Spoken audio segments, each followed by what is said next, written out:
Hello, എന്തൊക്കെയുണ്ട് വിശേഷം? എല്ലാവർക്കും സുഖല്ലേ? ഞാനും സുഖമായിട്ടിരിക്കുന്നു. അപ്പോൾ നമ്മുടെ ചായയും പലഹാരമൊക്കെ ഉണ്ടാക്കാൻ നോക്കട്ടെ കേട്ടോ. രാവിലെ നേരത്തെ തന്നെ തുടങ്ങാമെന്ന് വിചാരിച്ചതാണ്. അപ്പോൾ ചായ ഉണ്ടാക്കാം. നീർദോശയാണ് ഉണ്ടാക്കണത്. അതിനൊരു ചട്നി ഉണ്ടാക്കാം. അപ്പോൾ അതുണ്ടാക്കാനുള്ള കാര്യങ്ങളൊക്കെ നോക്കട്ടെ കേട്ടോ. ടൈം വൈകിക്കൊണ്ടിരിക്കുന്നുണ്ട്. എല്ലാവർക്കും ഇപ്പോൾ ചായക്ക് തിരക്കാവും. ചായ അയ്യോ അയ്യോ എന്ന് ചോദിച്ചുകൊണ്ട് ഓരോരുത്തരും വരും. ഒക്കെ പോവാൻ തിരക്കുള്ളവരായിരിക്കും. രണ്ടും ഉച്ചയ്ക്ക് ശേഷമാണെങ്കിലും കൂടിയിട്ട് പിന്നെ അപ്പോൾ എവിടേക്കെങ്കിലുമൊക്കെ പോകാനുള്ള തിരക്കുണ്ടാവും. എന്തെങ്കിലും പുറത്ത് പോകാനുള്ള തിരക്കുണ്ടാവും. ഈ ഉച്ചയ്ക്ക് ശേഷമാണെങ്കിലും കൂടി രാവിലത്തെ കാര്യങ്ങളൊക്കെ അങ്ങനെയൊക്കെയാണ്. പോണതിൻ്റെ മുന്നേ എന്തെങ്കിലുമൊക്കെ കാര്യങ്ങൾ ചെയ്തൊക്കെ ഉണ്ടാവും. അപ്പോൾ പിന്നെ അതിന് പോകാൻ തിരക്കായി ആവുമെന്ന് പറയും. അപ്പോൾ ചായയും പ്രഹാരം ഉണ്ടാക്കാൻ നോക്കട്ടെ കേട്ടോ. അപ്പോൾ നീർദോശ ചട്നിയാണ് ഉണ്ടാക്കുന്നത്. മാവ് അരച്ചിട്ട് വേണം, അരച്ചിട്ടില്ല. അപ്പോൾ ഞാൻ അതിനുള്ള മാവ് അരയ്ക്കട്ടെ, നീർദോശയ്ക്കുള്ള മാവ് അരയ്ക്കട്ടെ. അരി കുതിർത്ത് രാത്രി വെള്ളത്തിലിട്ടതായിരുന്നു. ഇപ്പോൾ രാവിലെ അരച്ചിട്ട് അപ്പം തന്നെ ചുടുന്ന ദോശയാണ് നീർദോശ. നല്ല ലൂസ് വെള്ളമാക്കിയിട്ട് കുറച്ച് ഉപ്പും വെളിച്ചെണ്ണയും ചേർത്തിട്ട് നല്ല ലൂസ് വെള്ളത്തിൽ ഒഴിച്ച് ഉണ്ടാക്കണൊരു ദോശ. പക്ഷേ ടേസ്റ്റ് ഉണ്ട് കേട്ടോ. അപ്പോൾ ഞാൻ അരി അരയ്ക്കട്ടെ. മിക്സിയുടെ ജാറ് കൊണ്ടിട്ടുണ്ട്, വേഗം അരയ്ക്കട്ടെ. അഥവാ കറണ്ട് ഒറ്റ പോയിട്ടുണ്ട് വെച്ചിട്ടുണ്ടെങ്കിലേ രാവിലെ ഇപ്പം ഞാൻ എന്ത് ചെയ്യുമെന്ന് വെച്ചാൽ കഷ്ടപ്പെടേണ്ടി വരും. പക്ഷെ ബുദ്ധിമുട്ടില്ല. പുട്ടുപൊടി ഉണ്ട്, പുട്ടുണ്ടാക്കും. പഴമുണ്ട്, പഴം കൊടുക്കും. പപ്പടും പോരെ. ഒരു ബുദ്ധിമുട്ട് വരുമ്പോൾ എന്താണ്, അതിന് മറ്റൊരു വഴിയും കൂടി കണ്ടെത്തും. അഥവാ കറണ്ട് ഇല്ലയെന്ന് വരികയാണെങ്കിൽ അപ്പം അങ്ങനെ വഴി. രാവിലെ അരയ്ക്കാന്നൊക്കെ വിചാരിക്കുമ്പോൾ ചിലപ്പോൾ നമുക്ക് പറ്റുന്ന ഒരു അബദ്ധമാവും. അപ്പോൾ നമ്മൾ റെഡിയായി വരുന്ന നേരത്തേക്ക് കറണ്ട് പോയിട്ടുണ്ടാവും. അപ്പോൾ ഏതായാലും ഇപ്പോൾ കറണ്ട് ഉണ്ട്, ഞാൻ വേഗം അരച്ചെടുക്കട്ടെ. ഈ പലഹാരം തന്നെ ഉണ്ടാക്കാം. ഇനി അഥവാ ബുദ്ധിമുട്ടില്ല എന്ന് പറയാം. അപ്പോൾ പുട്ടുപൊടി സ്റ്റോക്ക് ഉണ്ടാവുകൊണ്ട് പെട്ടെന്ന് ഉണ്ടാക്കും ചെയ്യാമല്ലോ. പഴവും പപ്പടും കൊടുക്കാം. കറി വേണമെന്നുള്ളവർക്കാണ് ബുദ്ധിമുട്ട്.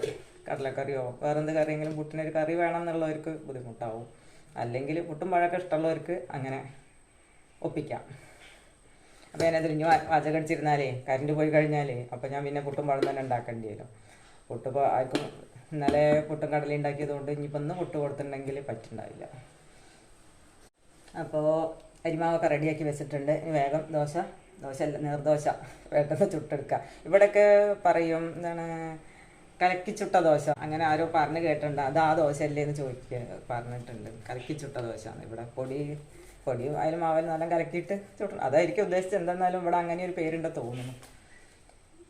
അപ്പോൾ ഏതായാലും ഞാൻ ചായ തിളച്ചിട്ടുണ്ട്. ചായയല്ല, വെള്ളം. ചായ ഉണ്ടാക്കട്ടെ കേട്ടോ. പൊടി ചേർത്ത് വെക്കാം. അപ്പോൾ നീർദോശയ്ക്കുള്ള മാവാണ് ഞാൻ അരച്ചെടുത്തിട്ടുണ്ട്.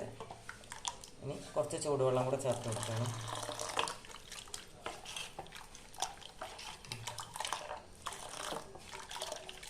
പിന്നെ ലൂസ് മാവാക്കി എടുക്കുക. ഇനി കുറച്ച് വെളിച്ചെണ്ണയും കൂടെ ചേർത്ത് കൊടുക്കുക. അപ്പോൾ ഒരു 2 സ്പൂൺ വെളിച്ചെണ്ണ ചേർത്ത് നന്നായി ഇളക്കുക. അപ്പോൾ ഇതാണ് നീർദോശേൻ്റെ മാവ്. അപ്പോൾ നമ്മുടെ നീർദോശ എങ്ങനെയാണ് ഇപ്പോൾ ഇത് പാരേണ്ടത്? നല്ല ടേസ്റ്റുള്ള ദോശയാണ്. അടച്ച് വെച്ച് കൊടുക്കാം.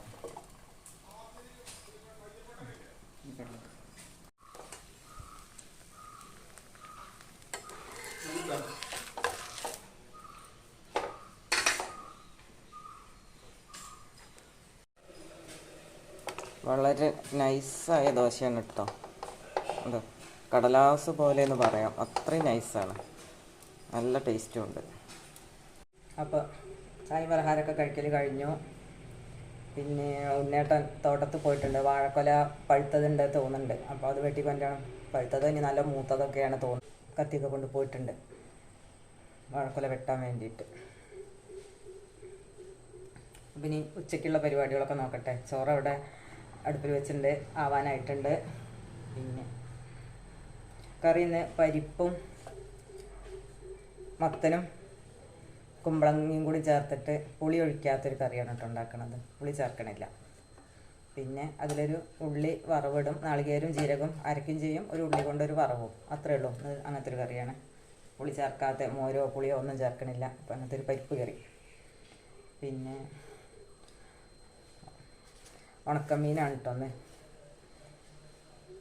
അപ്പോൾ അത് മുറിച്ച് വെള്ളത്തിലിട്ട് വെച്ചിട്ടുണ്ട്. ഇനി അതുണ്ടാക്കണം. പിന്നെ കുറച്ച് കടലുണ്ട് കൊണ്ടുവന്ന് വെച്ചിട്ട്. അപ്പോൾ അത് 2-3 ദിവസമായിട്ട് കൊണ്ടുവന്ന് വെച്ചിട്ട് എന്നോട് എന്നും വറുത്തില്ലേ എന്ന് ചോദിക്കുന്നുണ്ട്. ഞാൻ വറുത്തിട്ടുണ്ടായിരുന്നില്ല. അപ്പോൾ ഇന്നിപ്പോൾ വേഗം ഓർമ്മ വന്നു. അപ്പോൾ ഞാൻ അത് വറുത്ത് റെഡിയാക്കി വെച്ചിട്ടുണ്ട്. ഇനി തണുക്കണതിന് മുന്നേ ഒരു കവറിലൊക്കെ ആക്കിയിട്ട് ഒരു എയർടൈറ്റ് കണ്ടെയ്നറിലാക്കി വയ്ക്കാം. എന്നാൽ പിന്നെ ഇടയ്ക്ക് വേണ്ടവർക്കൊക്കെ എടുത്ത് കഴിക്കാമല്ലോ. അപ്പോൾ അതവിടെ കൊണ്ടുവച്ച് കഴിഞ്ഞാൽ, വറുത്ത് കൊണ്ടുവച്ച് കഴിഞ്ഞാൽ. അപ്പോൾ അത് നിലക്കടലയാണ് കേട്ടോ. അപ്പോൾ അതങ്ങനെ ശരിയാക്കി വെച്ചിട്ടുണ്ട്. പിന്നെ അതിൻ്റെ കൂടെ കുറച്ച് അണ്ടിപ്പരിപ്പ് ഉണ്ടായിരുന്നു. അണ്ടിപ്പരിപ്പ് പിന്നെ ഞാൻ അങ്ങനെ ഫ്രിഡ്ജിൽ വെച്ചതാണ്. അങ്ങനെ കഴിക്കേണ്ടവർക്ക് അങ്ങനെ തന്നെ കഴിക്കാമല്ലോ. അതിപ്പോൾ വറുത്ത് കഴിക്കണം എന്നൊന്നുമില്ല. അങ്ങനെ പച്ചയ്ക്ക് അങ്ങനെ തന്നെ കഴിച്ചാലും ടേസ്റ്റ് അല്ലേ. അപ്പോൾ ഞാനൊന്നും ചെയ്തിട്ടില്ല, ആണ് വെച്ചിട്ടുണ്ട്. പിന്നെ അപ്പോൾ ഇനി കറി വയ്ക്കാൻ നോക്കട്ടെ കേട്ടോ. പരിപ്പൊക്കെ കഴുകി കുക്കറിൽ തന്നെ, പരിപ്പ് വേഗം വെച്ച് കഴിഞ്ഞാലായി കിട്ടുമല്ലോ. അപ്പോൾ ഞാൻ പരിപ്പ് എടുക്കട്ടെ. കുറച്ച് മതി കേട്ടോ, ഒരു ടേസ്റ്റിന് മാത്രം കുറച്ചിട്ടാൽ മതി. അപ്പോൾ കുറച്ച് മതി. അപ്പോൾ അത് കഴുകി കൊടുന്ന് കുക്കറിൽ വേഗം വെക്കട്ടെ. എന്നാൽ പരിപ്പ് വെന്ത് കഴിഞ്ഞാൽ കഷ്ണം ഇടുക, 2 വിസിലടുപ്പിക്കുക, നാളികേരവും ജീരകവും പച്ചമുളകും കൂടി അരയ്ക്കുക, ഉപ്പ് ലേശം ചേർക്കുക, വേണ്ട വെള്ളം ചേർക്കുക. ഓക്കെ, കറി റെഡി. ഒരു ഉള്ളി കൊണ്ടൊരു വറവും ചേർക്കുക. അപ്പോൾ ഒരു സൂപ്പർ ടേസ്റ്റ് കറി. അപ്പോൾ ഇത് പരിപ്പ് വേവിച്ച് വെച്ച് കഴിഞ്ഞാൽ പിന്നെ ആദ്യം മീൻ കുറച്ച് സമയമാണ് മുറിച്ച് വെള്ളത്തിലിട്ട് വെച്ചിട്ട്. അപ്പോൾ പിന്നെ അതും കൂടെ ഒന്ന് ഉണക്കമീനിൽ ഉപ്പ് പോകട്ടെ വിചാരിച്ചിട്ട് കുറച്ച് മുന്നേ വെള്ളത്തിലിട്ട് വെച്ചതാണ്. അപ്പോൾ അതും കൂടെ ഒന്ന് കഴുകി വറുത്ത് വയ്ക്കാം.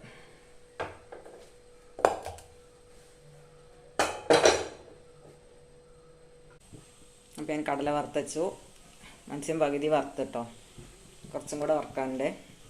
പരിപ്പ് അവിടെ വെന്തിരിക്കുകയാണ്. അപ്പോൾ ഇനി അതിലേക്കുള്ള കഷ്ണങ്ങൾ ചേർക്കണം.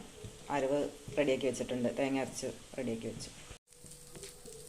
കടല ഏകദേശം ചൂട് പോയി തുടങ്ങിയിട്ടുണ്ട്. അപ്പോൾ ഇനി ഒരു കവറിലാക്കിയിട്ടൊരു എയർടൈറ്റ് പാത്രത്തിലാക്കിയിട്ട് എടുത്ത് വയ്ക്കാം. പരിപ്പ് ഇതാ വെന്ത് കുക്കറിലിരിക്കുന്നുണ്ട്. ഉണക്കമീൻ വറുത്തുകൊണ്ടിരിക്കുകയാണ്. ഇനി കുറച്ചുകൂടെ വറുക്കാനും ഉണ്ട് കേട്ടോ. അപ്പോൾ ഇത് വറുത്തെടുക്കാൻ ഏകദേശം ആയിട്ടുണ്ട്. അപ്പം ഇതും കൂടെ വറുത്ത് വെച്ചിട്ട് കറി നോക്കാം. ഇനി ഒരു ഉപ്പേരിയും കൂടെ വെക്കണം. ഉപ്പേരിക്ക് കയ്പ്പയ്ക്കുണ്ട്. അപ്പോൾ ഒരു കയ്പ്പയ്ക്ക കൊണ്ടൊരു ഉപ്പേരിയും കൂടെ വയ്ക്കാം.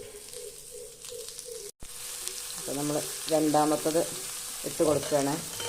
ആദ്യത്തേത് അവിടെ വറുത്ത് മാറ്റി വെച്ചിട്ടുണ്ട്. കുറേ ദിവസമായിരുന്നു കേട്ടോ ഉണക്കമീൻ വാങ്ങിയിട്ട്. ചിക്കനും മറ്റേ മത്തി അങ്ങനെയൊക്കെയുള്ള മത്സ്യങ്ങളൊക്കെ ആയിരുന്നു, പച്ച മത്സ്യങ്ങളായിരുന്നു.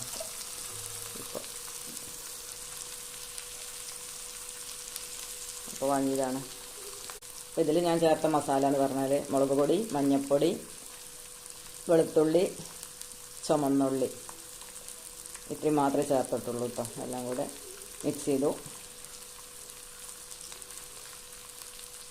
വെളുത്തുള്ളി ചുമന്നുള്ളിയും കൂടി അരച്ചെടുത്തു. പിന്നെ മുളക് പൊടി, മഞ്ഞൾപ്പൊടി മിക്സ് ചെയ്തു. അങ്ങനെയാണ് ഉണക്കമീൻ ഫ്രൈ. പച്ചമത്സ്യം ആകുമ്പോഴാണ് ഇഞ്ചി, കുരുമുളക് പൊടി, വെളുത്തുള്ളി അങ്ങനത്തെയൊക്കെ ചേർക്കണം. അപ്പോൾ നമുക്കത് മറിച്ചിടാനായിട്ടുണ്ട്. മറിച്ചിട്ട് കൊടുക്കാം. അപ്പോൾ നമ്മുടെ മീൻ വറുത്തത് ഏകദേശം റെഡി ആയിട്ടുണ്ട്. ഒന്നും കൂടെ മറിച്ചിട്ട് കൊടുത്തിട്ട് മൂപ്പിച്ചെടുക്കാം. അപ്പോൾ ഒന്നും കൂടെ മറിച്ചിട്ട് കൊടുക്കട്ടെ. അത്യാവശ്യം മൂപ്പിച്ചെടുക്കാം. കുറേ ദിവസം ആയതുകൊണ്ട് എന്താണെന്നറിയാം, ഇന്ന് ഈ ഉണക്കമീന് ഭയങ്കര ടേസ്റ്റ് ഉണ്ടാവും. കാരണം ഉണക്കമീൻ കഴിച്ചിട്ട് ഇപ്പോൾ കുറേ ദിവസമായിരുന്നു. അപ്പോൾ ടേസ്റ്റ് ഉണ്ടാവും. സ്ഥിരം എന്ത് സാധനം വിചാരിച്ചാൽ നമുക്കതൊരു ടേസ്റ്റ് ഇല്ലാന്നൊരു തോന്നൽ വരും. അപ്പോൾ ഇന്ന് ഇടയ്ക്കൊന്ന് മാറ്റി പിടിച്ചുകൊണ്ട് ടേസ്റ്റ് ഉണ്ട്. ഇപ്പോൾ 2-3 ദിവസമായിട്ട് ഇപ്പോൾ നോണൊന്നും കഴിച്ചിട്ടും ഇല്ലല്ലോ. അപ്പോൾ ഇന്ന് അതിന് ടേസ്റ്റ് ഉണ്ടാവും. പിന്നെ ഉണക്ക മത്സ്യം അതിൽ 2 പീസ്, അതിലേറൊന്നും ആരും കഴിക്കില്ല. 2 അല്ലെങ്കിൽ 3 പീസ്. ചെറുതാണെങ്കിൽ 1 പീസ് കൂടെ കഴിക്കും. കുറച്ച് വലുപ്പമുള്ള പീസ് നോക്കണമെങ്കിൽ 2 മതി.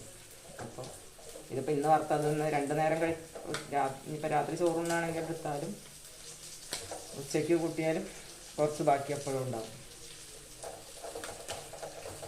ഉണക്കമീൻ ഉണ്ടാക്കാൻ പച്ച മത്സ്യത്തിന് അത്ര ബുദ്ധിമുട്ടില്ല, അതൊരു എളുപ്പമുണ്ട് കേട്ടോ. ടേസ്റ്റും രണ്ടാണ്. കഴിക്കണവർക്കറിയാം. ചിലർക്ക് ഉണക്കമീൻ നല്ല ഇഷ്ടമുള്ള ആൾക്കാരുണ്ടാവും, ചിലർക്ക് പച്ച മത്സ്യം കൂടുതൽ ഇഷ്ടം. ഏകദേശമൊക്കെ മൂത്ത് വന്നിട്ടുണ്ട് കേട്ടോ. അപ്പോൾ ഗ്യാസ് ഓഫാക്കാം. ഇനി അടുത്ത കറീൻ്റെ പരിപാടികൾ നോക്കട്ടെ. ഇനിയും പണികളൊക്കെ ബാക്കി കിടക്കുന്നുണ്ട്. അടിച്ചൊരു തുടക്കലൊക്കെ കഴിഞ്ഞു. അത് കുറച്ച് അതാണ് ആദ്യം കഴിയേണ്ട പണി തോന്നി എനിക്ക്. എന്നാൽ പിന്നെ കുറേ പണികൾ ചെയ്ത് കഴിഞ്ഞ മാതിരി ഒരു ഫീലാണ്. വീട് മൊത്തത്തിൽ വൃത്തിയായിട്ട് എല്ലാം അടുക്കി പറക്കി വെച്ച് അടിച്ച് വാരി തുടച്ചിടലും കൂടി അങ്ങോട്ട് കഴിഞ്ഞ് കഴിഞ്ഞാൽ പിന്നെ അത്ര പണി അത് ചെയ്യാതിരുന്നാലാണ് ഇനി എന്ത് പണിയെടുക്കാനുള്ളത്. ഒരുപാട് പണി ഇനിയും ബാക്കിയുണ്ടല്ലോ എന്നിങ്ങനെ തോന്നും. വീടാണ് വൃത്തിയാക്കി കഴിഞ്ഞാൽ പകുതി പണി കഴിഞ്ഞ മാതിരിയാണ്. പിന്നെ പാചകമൊന്നും അത്ര ഒരു പണിയുള്ള കാര്യമില്ല. അതൊക്കെ കയറി കഴിഞ്ഞാൽ വേഗം ആവണ സംഭവങ്ങളേ ഉള്ളൂ. പിന്നെ അതിനൊക്കെ കുറച്ച് സമയം വേണം. ഇനി തുണി കല്ലിൽ അലക്കുകയാണെന്ന് വെച്ചെങ്കിൽ അപ്പോഴും കുറച്ച് സമയം വേണം. ഞാൻ തുണി കല്ലിൽ അലക്കണില്ല, ഇന്ന് വാഷിംഗ് മെഷീനിൽ ഇല്ല. എൻ്റെ കയ്യിൻ്റെ ഇവിടെ ഒരു ചെറിയൊരു മുറിയുണ്ട്, ഇവിടെ നീർന്നുണ്ട്. ഇപ്പോൾ ഈ എന്താണ് മീനിനൊക്കെ മുളകും ഉള്ളിയൊക്കെ പെനച്ച് വന്നപ്പോഴേക്കും എൻ്റെ കയ്യിലൂടെയൊക്കെ നീറലായിട്ടുണ്ട്.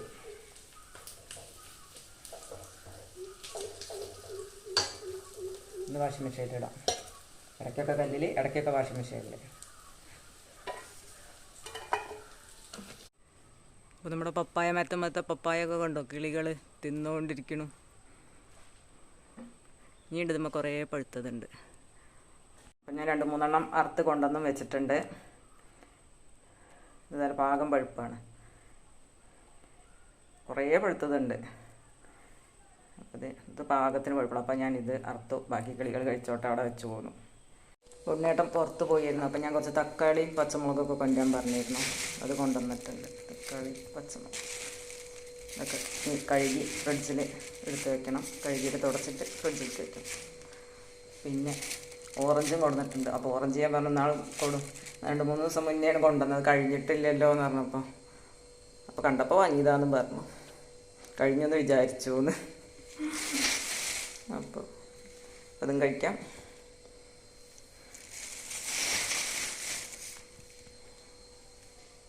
ഇപ്പോൾ കടല വറുത്തിട്ട് ഇങ്ങനൊരു കവറിലാക്കിയിട്ട്, ഇത് എയർടൈറ്റുള്ളൊരു പാത്രമാണ് ഇപ്പോൾ. അപ്പോൾ ഇതിലാക്കിയിട്ട് അടച്ച് വയ്ക്കും. അപ്പോൾ കുറേ ദിവസം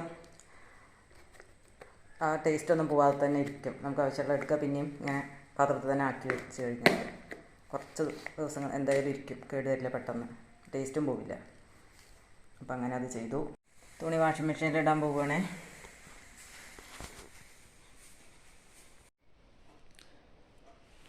അപ്പോൾ തുണി അതിൽ കൊണ്ടുപോയിട്ട് വാഷിംഗ് മെഷീനിൽ കൊണ്ടുപോയിട്ട് അങ്ങോട്ട് വന്നു കഴിഞ്ഞാൽ കറി വെക്കാം. പിന്നെ പരിപാടികളൊക്കെ പെട്ടെന്ന് വരും. ഇതപ്പോൾ ഓഫ് വയ്ക്കുന്നതാണ് നമ്മുടെ അടുക്കള പണിയും കഴിഞ്ഞു. പിന്നെ ഇത് പിരിച്ചിടുക, അത്രയൊക്കെ പണിയൊക്കെ ഉള്ളൂ.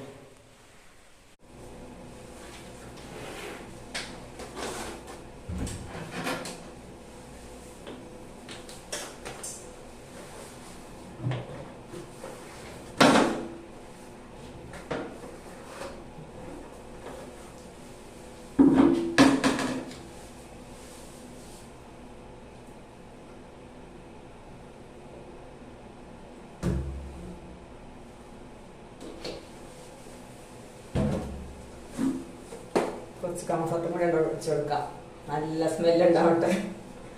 ഈ കംഫർട്ട് നല്ല സ്മെല്ലാട്ടോ.